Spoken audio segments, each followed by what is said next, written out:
sebelumnya ya atas kehadirannya. Hari ini saya ingin mempresentasikan atau berbagi informasi tentang budaya positif yang sekarang sedang saya pelajari dalam Diklat Guru Penggerak.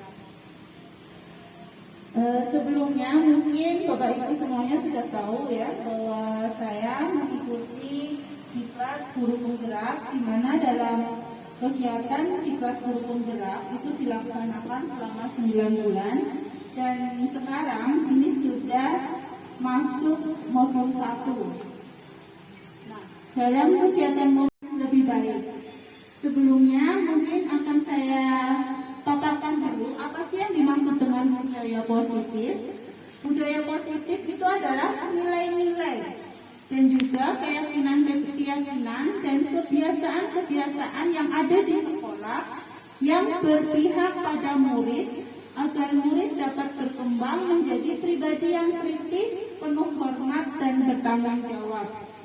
Mungkin selama ini kita rasakan bahwa siswa yang sebelumnya melakukan pembelajaran secara daring hampir 2 tahun, sedikit banyak itu berpengaruh terhadap perilaku siswa. Setelah kita kemarin merasakan sendiri, kita melakukan pembelajaran tatap muka. Awalnya siswanya sebelum pembelajaran tatap muka itu termasuk anak yang rajin. Ini yang harus kita harus kita cari apa sih permasalahannya. Nah, ini tidak memiliki semangat yang lebih baik lagi, sama seperti ketika mereka belum melaksanakan pembelajaran daring. Nah, untuk dapat membangun budaya yang positif, sekolah juga perlu menyediakan lingkungan yang positif, yang aman dan nyaman agar murid-murid mampu berpikir, bertindak, dan mencipta dengan merdeka, mandiri, dan bertanggung jawab. Salah satu strategi yang perlu ditinjau adalah bentuk disiplin yang Nah, sebelum ke sana, kita harus memahami dulu adanya perubahan paradigma dalam belajar, di mana kita dulu menganut yang namanya stimulus respon. Mungkin yang masih baru selesai kuliah masih ingat apa sih teori stimulus respon.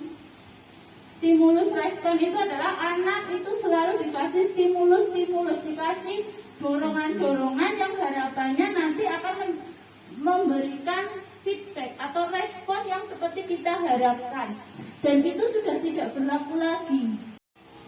Kalau stimulus respon itu kan suatu prinsip belajar yang sederhana, di mana efek merupakan reaksi dari stimulus tertentu. Dengan demikian dapat dipahami adanya antara kaitan pesan. Terus kita kasih pujian, oh bagus, oh hebat. Atau mungkin bahkan ada beberapa orang guru yang kalau dapat nilai 100 dapat permen, misalkan seperti itu. Itu namanya itu seperti stimulus yang seperti itu. Nanti ketika suatu saat kita tidak melakukan hal yang sama, misalkan ada anak itu tadi, dia sudah dalam otaknya tertanam, oh kalau saya melakukan misalkan dapat nilai bagus, nanti saya dapat hadiah sama Bu Febri. Nah, suatu saat saya tidak melakukan hal seperti itu, dia dapat nilai 100, tapi kemudian namanya kita manusia, kita harus respon. Itu ada anggapan bahwa kebutuhan itu setiap orang itu sama. Kalau dalam teori kontrol, itu kebutuhan setiap orang itu berbeda. Itu yang harus dipahami oleh coba mengubah orang agar berpandangan sama dengan kita. Di dalam stimulus kontrol itu ada menang, ada kalah. Jadi harapannya ketika anak melakukan sesuatu, apa yang ada di pikiran guru itu akan dilakukan oleh siswa. Tapi dalam teori kontrol itu kita mencari solusi. Kita harus cari solusi. Karena di mana kita tahu bahwa pembelajaran yang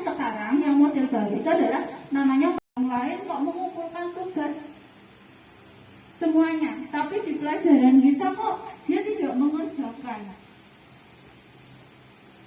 Nah, sekarang yang jadi pertanyaan, siapa yang salah yang kita berikan, tapi ada saja yang tidak mengerjakan. Nah, kalau misalkan kita punya masalah yang sama, kita harus bertanya, apa sih yang dimaksud dengan disiplin? Kita harus mengoreksi dulu, apa itu disiplin? Self-disiplin, disiplin diri, yaitu kita sendiri yang bisa mewajibkan kita dengan sekeras-kerasnya, tetapi itu sama saja, sebab jika kita tidak cakap melakukan self-disiplin, maka pengusaha lain peraturan demikian harus ada di dalam suasana yang merdeka. Itu menurut Ki Hajah Dewantara, ya, bahwa sebenarnya disiplin itu berasal dari diri masing-masing. Semua orang tidak bisa mendisiplinkan orang lain. Sama kayak kita, jangan bicara masalah siswa, guru juga sama. Kita sebenarnya jujur seperti yang di sini, kita kan sudah libur ya. Tapi kenapa kalian masih datang ke sekolah? Apa yang mendorong? Apakah karena adanya takut, oh nanti ditegur kepala sekolah? Apakah takut nanti tidak dibayar? Ataukah mungkin karena kesadaran diri sendiri? Nah, itu yang harus kita tahu, kita lihat. Sama sebenarnya ya, kita bisa juga untuk mempraktekkan disiplin ke anak, bisa juga kita lihat diri kita sendiri. Kenapa kita harus ngajar, misalkan jadwalnya jam 7, kok ya kita datang jam 7 kurang 15? Apa yang melatar belakanginya? Apakah memang benar-benar karena sadar? Ataukah memang benar-benar oh itu kewajiban? Ataukah memang benar-benar nanti takut dihukum? Sama seperti sebenarnya ada beberapa motivasi manusia melakukan disiplin, yaitu yang pertama adalah untuk menghindari ketidaknyamanan atau hukuman. Yang kedua, untuk mendapatkan imbalan atau penghargaan dari orang lain. Yang ketiga, untuk menjadi orang yang mereka inginkan dan menghargai diri sendiri dengan nilai-nilai yang mereka percaya. Nah, yang untuk nomor 1 dan 2 ini yang harus kita hindari. Yang harapannya yang harus kita tanamkan ke anak diri mereka sendiri, itu berarti proses disiplin kita ke anak-anak itu berarti sudah sukses. Nah, sebelum kita bisa melangkah ke sana, kita harus memahami dulu kebutuhan dasar manusia. Ya, ada 5 kebutuhan dasar manusia, yaitu yang pertama adalah kebutuhan bertahan hidup atau survival. Survival itu adalah kebutuhan fisik. Kebutuhan fisik itu yang seperti apa? Kebutuhan yang bersifat fisiologis untuk bertahan hidup, misalnya kesehatan, rumah, dan makanan. Kebutuhan untuk diterima, penguasaan atau kebutuhan pengakuan atas kemampuan, kebebasan, kebutuhan akan pilihan. Yang kelima, kesenangan, kebutuhan untuk merasa senang. Untuk kebutuhan 2, 3, dan 2 sampai 5 itu adalah kebutuhan psikologis. Kita harus memahami semua anak itu punya kebutuhan yang berbeda-beda. Setelah kita memahami kebutuhan anak, kita bisa melakukan langkah-langkah bagaimana agar bisa menerapkan proses disiplin di sekolah. Kita juga bisa melakukan cara, yaitu dengan namanya posisi kontrol restitusi. Penerapan disiplin di sekolah yang berpusat pada murid yang dikembangkan oleh Diana Gosen dengan pendekatan restitusi yang disebut dengan 5 posisi kontrol. Nah, ini kemungkinan nanti wali kelas, guru mapel, ataupun kesiswaan itu sangat penting sekali agar kita bisa memahami ilmu ini. Ini adalah ilmu untuk bisa mendisiplinkan anak, tapi yang berpihak kepada siswa. Ada kelompok mereka dengan karakter yang lebih kuat. Itu menurut Gosen tahun 2004. Ada 5 posisi kontrol. Nah, tinggal nanti kita ada di posisi yang mana. Yang pertama adalah posisi penghukum. Yang kedua, pembuat teman.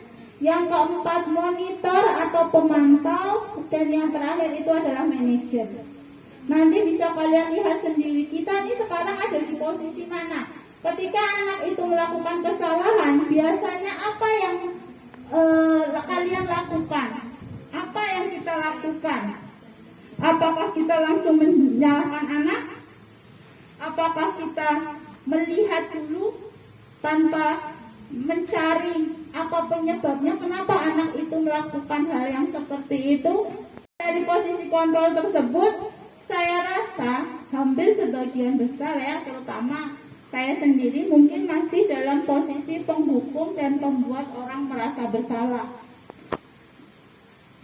Ya, padahal harapannya kita ini ada di posisi manajer.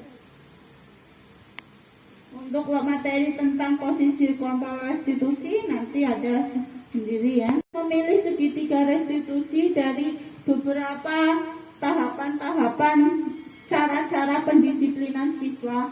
Ternyata ada kelebihan-kelebihan dalam segitiga restitusi, di mana ada 3 langkah.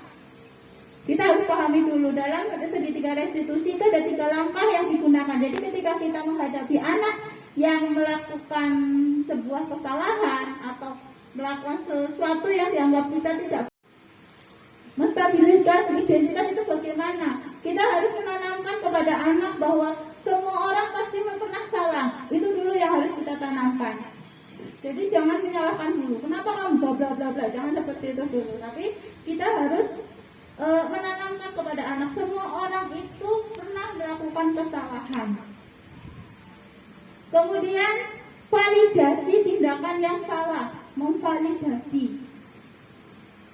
Kita harus tanya dulu, apa alasannya? Jadi jangan disalahkan terlebih dahulu. Kita harus tahu, kenapa kamu melakukan kesalahan. Misalkan ada anak yang terlambat, semua orang bisa terlambat. Kenapa kamu terlambat? Itu contoh-contoh penerapan disiplin. Menanyakan, kamu ingin seperti apa? Kamu ingin jadi seperti apa? Terus menanyakan juga, apa yang sudah kamu lakukan menurutmu salah atau tidak? Terus bagaimana cara mengatasinya? Itu yang cara-cara dalam segitiga restitusi. Nah, dari berbagai macam cara-cara pendisiplinan siswa, kenapa sih kita harus memilih restitusi dalam mendisiplinkan murid? Ternyata ada beberapa manfaat-manfaatnya. Yang pertama adalah restitusi bukan untuk menebus suatu kesalahan, tapi untuk belajar dari kesalahan. Yang kedua, restitusi itu akan memperbaiki suatu hubungan. Yang ketiga, restitusi adalah suatu tawaran, bukan paksaan. Kemudian restitusi itu menuntun untuk melihat ke dalam diri kita masing-masing, agar dia bisa mengenal dirinya sendiri. Yang kelima, restitusi itu mencari kebutuhan dasar yang mendasari tindakan. Jadi dia akan tahu kenapa sih dia melakukan hal seperti itu. Kadang-kadang kita melakukan kesalahan tapi kita tidak tahu kalau itu salah. Jangankan anak-anak, kita sendiri kadang-kadang juga tidak tahu ya. Kenapa sih kita melakukan hal seperti itu padahal itu tahu itu salah. Restitusi itu fokus pada karakter, bukan tindakannya. Kita jadi untuk memperbaiki karakter anak. Restitusi itu menguatkan. Jadi ketika ada anak-anak yang misalkan lemah, misalkan ada permasalahan tidak mengerjakan tugas, kita tanyakan dulu apa permasalahannya. Nanti kita sama-sama mencari solusinya. Harapannya tadi yang dia tidak bisa menjadi bisa. Daripada kita misalkan menyalahkan di depan tanpa memberikan solusi. Kemudian restitusi itu fokus pada solusi. bukan punishment, solusi. Karena seorang guru itu kan tidak hanya sebatas memberikan ilmu saja, tapi kita juga harus bisa dapat menuntun. Kemudian yang terakhir, restitusi itu mengembalikan murid yang berbuat salah kepada kelompoknya. Itu harapannya. Tentang budaya positif yang sudah saya dapatkan dalam kegiatan diklat guru penggerak. Ini sebenarnya bukan menggurui, tapi kita hanya berbagi informasi, karena memang bagaimanapun namanya guru penggerak itu harapannya untuk materi budaya positif kita menyebarkan hal-hal yang baik nanti agar bisa diterapkan di sekolah untuk perbaikan atau untuk